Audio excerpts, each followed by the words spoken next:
Prvi su put u povijesti zajedno nastupili baletni ansambli iz Splitskog i Riječkog Hrvatskog narodnog kazališta.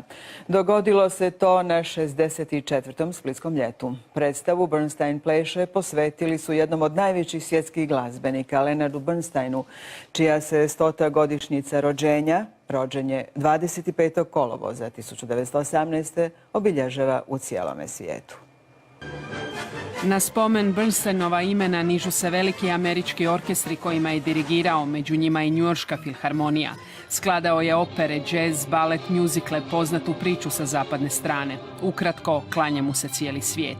Među njima i splitski i riječki balet s 2 koreografije u jednoj predstavi. Mislili smo da je to odlična prilika se pozabaviti tako ikoničnom ličnošću kao što je Bernstein. Igor se pozabavio njegovom kompozicijom, a ja više aspektom njegovog dirigiranja.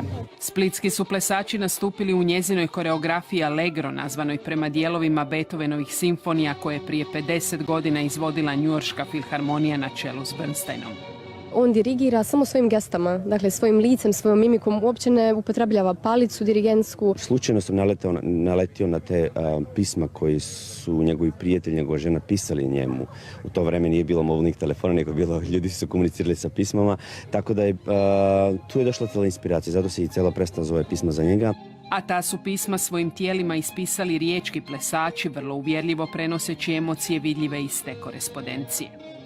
Plešem u ulozi Leonarda Bernsteina i publici donosim jedno prelijepo putovanje kroz njegov život, emocije i glazbu. Ova splitska plesna priča protkana Beethovenovom i Bernsteinovom glazbom oduševila je publiku. Nevjerojatna predstava. Balet me je apsolutno oduševio. Lijep je prostor, lijepa je muzika, divna, 100 godina Bernsteina.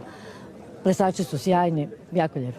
I večeras će nas Ustipanu splitski i riječki balet ispričati svoju priču o Bernsteinu. Sudeći prema prvim reakcijama, ponovno je osvojio publiku.